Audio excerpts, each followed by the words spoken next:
Hello students, I am Pushpendra Singh और आप देख रहे हैं स्टूडेंट्स मेट्स चैनल। इस वीडियो का टॉपिक है resources and development, class 10th geography, chapter 1। This is part second of this video. और जो व्यूअर्स फर्स्ट टाइम ये वीडियो देख रहे हैं तो उनसे मेरी गुजारिश है इस वीडियो का पार्ट फर्स्ट देखना चाहिए सो दैट आपको बेहतर तरीके से ये वीडियो समझ में आ सके। और आप जल्दी से इस चैनल को सब्सक्राइब कर लीजिए so that you can get the notifications of new videos. In the previous video, we have studied about resources and the ways how to conserve it. And in this video, we are talking about land resources and soil resources. अब बात करते हैं land resources की। जमीन जो कि support करती है नेचुरल वेजिटेशन को, wild life, human life, economic activities, transport and communication systems को। लैंड रिसोर्सेज इन इंडिया देखें तो 27% it comes in the plateau region, जहां पे rich reserves of minerals, fossil fuels and forest हमें देखने को मिलते हैं। 43% जो है that is the plain area, facilities for agriculture and industry, and rest of the 30% of the total surface area of the country which flow of some rivers provide facilities for tourism and ecological aspects. Land utilisation की बात करें तो किस प्रकार जमीन का इस्तेमाल किया जाता है। फॉरेस्ट जंगलों के रूप में, land not available for cultivation वो जमीन जो कि कल्टीवेशन के लिए उपलब्ध नहीं है। बैरन एंड वेस्टलैंड वो जमीन जहां पर खेती बाड़ी नहीं की जाती है। Land put on non agricultural uses, for example buildings, roads, factories etcetera वो जमीन जहां पर सड़कों का निर्माण या फिर फैक्ट्रीज या घर बनाए जाते हैं। Other uncultivated land excluding fellow land, इसमें आते हैं permanent pastures and grazing land, वो घास के मैदान या ग्रेजिंग ग्राउंड्स जो जानवरों के भोजन के लिए उपलब्ध हैं। Land under miscellaneous tree crops groves और वो एरिया जहां पेड़ों को एक साथ उगाया जाता है। कल्चरेबल वेस्टलैंड वो जमीन जो 5 साल से ज्यादा एग्रीकल्चर के लिए इस्तेमाल नहीं की गई है। फैलो लैंड्स, इसमें आता है current fallow, left without cultivation for 1 और लेस देन 1 एग्रीकल्चरल ईयर वो जमीन जहां कल्टीवेशन नहीं की गई है 1 साल या उससे कम साल में। Other than current fallow, left uncultivated for the past 1 to 5 agricultural years वो दूसरी जमीनें जहां पर खेती बाड़ी पिछले 1 या 5 सालों से नहीं की गई है। Next is NSA, net sown area, area sown more than once in an agricultural year plus net sown area is known as gross cropped area. अब बात करते हैं land use pattern in India की। भारत में जमीन का इस्तेमाल किस रूप में किया गया है। Total geographical area of India is 3.28 million square kilometer. Land use data, however, is available only for 93% of the total area. Bharat में अगर कुल एरिया की बात करें जहां जमीन का इस्तेमाल किया जाता है तो हमारे पास सिर्फ डेटा अभी 93% का ही है। जैसे कि अगर नॉर्थ ईस्टर्न स्टेट्स हैं उनका अभी हमारे पास पूरा डेटा नहीं है, असम को छोड़ के। और कुछ ऐसे इलाके हैं जम्मू एंड कश्मीर में occupied by Pakistan and China have also not been surveyed और उनका भी अभी सर्वे नहीं किया गया है। Net sown area, total area sown in an agricultural year, एक साल में कितनी भूमि पर खेतीबाड़ी की गई है। More net sown area in Punjab and Haryana, सबसे ज्यादा भारत में जो स्टेट आते हैं नेट सोन एरिया के अंतर्गत वो है पंजाब और Haryana. Less net sown area in Arunachal Pradesh, Mizoram, Manipur and Andaman Nicobar islands. और भारत में in 1952 national forest policy was started, considered essential for maintenance of the ecological balance. Wasteland includes rocky, arid and desert area and land put to the other non-agricultural uses includes settlements, roads, railways, industries, etc. Bharat में जो 1952 में national forest policy शुरू की गई थी उसके अंतर्गत ये कंसीडर किया गया था कि जमीन का इस्तेमाल किन रूपों में किया जा सकता है। अब बात कर लेते हैं land degradation and conservation measures की। At present there are about 130 million hectares of degraded land in India. Approximately 28% of it belongs to the category of forest degraded area and 56% of it is water eroded area and rest is affected by the saline and alkaline deposits. लगभग 130 million hectares जमीन जो है उसका इस्तेमाल नहीं होता है भारत में। 28% जो है वहां पर फॉरेस्ट एरिया है, 56% पर वाटर है और इसी में ही कुछ ऐसा इलाका भी है जहां पर पानी जो है वो सेलाइन है मतलब खारा है, उपयोग में लाने योग्य नहीं है। Human activities such as deforestation, overgrazing, mining and quarrying और लैंड डिग्रेडेशन के कारण बहुत से हैं। उनमें से मुख्य रूप से आते हैं डिफोरेस्टेशन, जंगलों का कटाव, ओवरग्रेजिंग, जानवरों का लगातार फसलों को चरना, माइनिंग, खुदाई करना, जमीन से रिसोर्सेज निकालना, and quarrying. Industrial effluents as waste have become a major source of land and water pollution in many parts of the country. और industrial effluents भी जमीन को और पानी को लगातार प्रदूषित कर रहे हैं। कारखानों से निकलने वाला कचरा जो कि पानी में जाता है या जमीन पे फैलता है, उससे भी लैंड डिग्रेडेशन हो रहा है। Many sites are abandoned after excavation work is complete, leaving deep scars and traces of overburdening। जब जमीन से रिसोर्सेज निकाल कर खुदाई का कार्य पूरा हो जाता है तो उस जमीन को वैसे ही छोड़ दिया जाता है और वो जमीन भी लैंड डिग्रेडेशन के अंतर्गत आ जाती है। अब बात करते हैं कंजर्वेशन मेजर्स, क्या कदम उठाए जाने चाहिए। What are the steps to be taken up to conserve land resources. तो पहली बात आती है अफोरेस्टेशन, ज्यादा से ज्यादा पेड़ लगाए जाएं, and proper management of grazing, और जानवरों का चरना है उसकी प्रबंध व्यवस्था को भी सही रूप से रखा जाए। Planting a shelter beds of plants, control on overgrazing, stabilizing of sand dunes by growing thorny bushes are some of the methods to check land degradation। और वो जमीन जो कि सैंड डून्स के अंतर्गत आती है और वो इलाके जहाँ केवल मिट्टी पाई जाती है, तो उन इलाकों में थोर्नी बुशेस को भी हम उगा सकते हैं। Proper management of wastelands, controlling of mining activities को कंट्रोल किया जाना चाहिए और वेस्टलैंड को सही रूप से इस्तेमाल में लाना चाहिए। Proper discharge and disposal of industrial effluents and wastes after treatment can reduce land and water degradation in industrial and suburban areas। और ये भी ध्यान में रखना चाहिए कि जब कभी भी कल कारखानों से कचरे को निष्कासित किया जाए तो उसको जो भी वेस्ट हो उसे सही ट्रीटमेंट के साथ एकत्रित किया जाए और हो सके तो उसका दोबारा इस्तेमाल किया जाना चाहिए। इससे भी लैंड और वाटर डिग्रेडेशन जैसी समस्याएं दूर हो सकती हैं। अब बात करते हैं सोइल एज ए रिसोर्स की।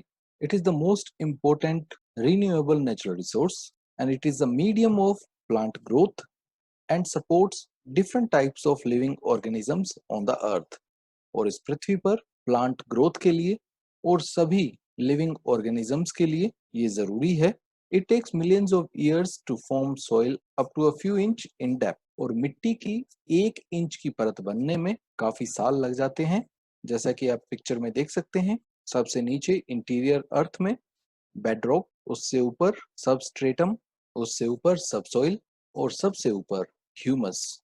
Various forces of nature such as change in temperature, actions of running water, wind and glaciers, activities of decomposers, etc. contribute the formation of soil। और soil formation के लिए काफी चीजें जो हैं वो मदद करती हैं, जैसे बहता हुआ पानी है, टेम्परेचर है या डिकम्पोजर्स हैं। ये सभी चीजें जो हैं अपनी भूमिका अदा करते हैं सोइल को बनाने में। अब बात करते हैं क्लासिफिकेशन ऑफ सोइल्स की। भारत में soil survey of India was established in 1956, जो कि स्टडी करता है भारत की मिट्टी की और उनकी विशेषताओं की। और इन्हीं के आधार पर भारत में जो सोइल हैं वो 6 अलग अलग भागों में बांटी गई हैं। First one, the mostly available soil in India, that is alluvial soil. North India में ये मिलती है इन द रिवर वैलीज, जहाँ रिवर गंगा है। और ईस्टर्न इंडिया की अगर बात करें, ब्रह्मपुत्र रिवर के नजदीक पंजाब, हरियाणा, उत्तर प्रदेश, वेस्ट बंगाल, इन इलाकों में सबसे ज्यादा ये मिट्टी पाई जाती है।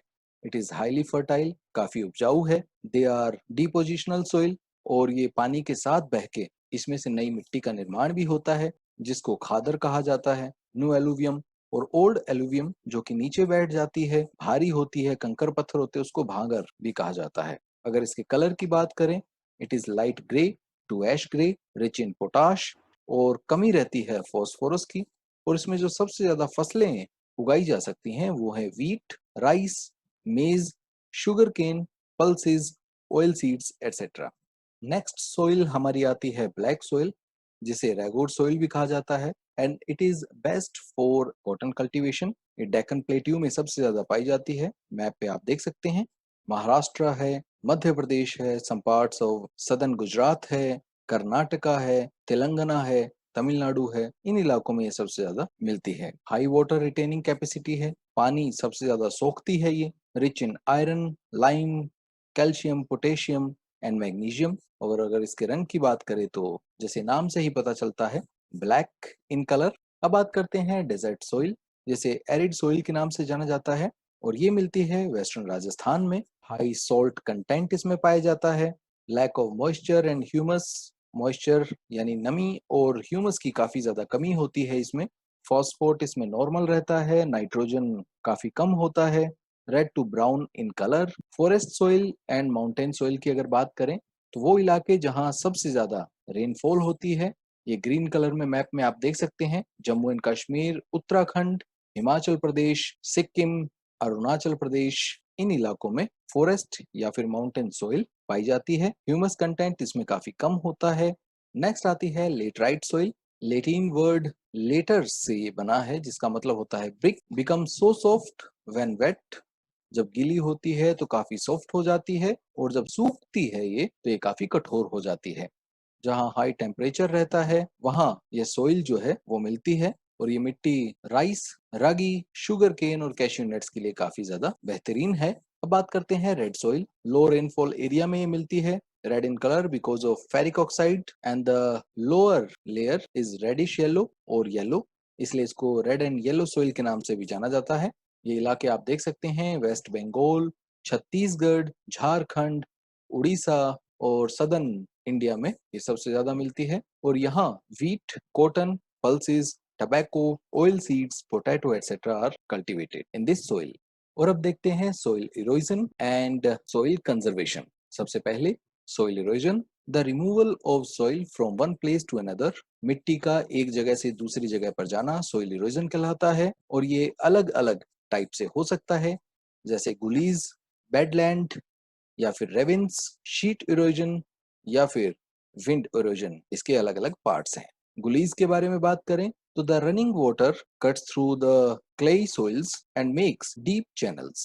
बहता हुआ पानी जब मिट्टी को काटता हुआ डीप चैनल्स बनाता है तो इसे गुलीज कहा जाता है। The land becomes unfit for cultivation, जब जमीन कल्टीवेशन के लिए अनफिट हो जाती है, यानी ऐसी भूमि जहां हम खेती बाड़ी नहीं कर सकते, उसे बैडलैंड या फिर रेविन्स के नाम से जाना जाता है। Sometimes water flows as a sheet over large areas down a slope, और कभी कभार ऐसा होता है ऊंचे इलाकों में बरसात होती है, पानी के साथ मिट्टी बहकर नीचे की ओर आ जाती है, और इसे ही शीट इरोजन कहा जाता है। हवा के साथ जो मिट्टी एक जगह से दूसरी जगह पर जाती है निचले इलाकों में, या फिर जो हल्की मिट्टी होती है वो उड़ के एक जगह से दूसरी जगह पर चली जाती है, ऐसी सिचुएशन को विंड इरोजन के नाम से जाना जाता है। सोइल का कंजर्वेशन करना काफी जरूरी है। There are many steps we can take to conserve soil. Plantation of trees, ज्यादा से ज्यादा पेड़ लगाए जाएं।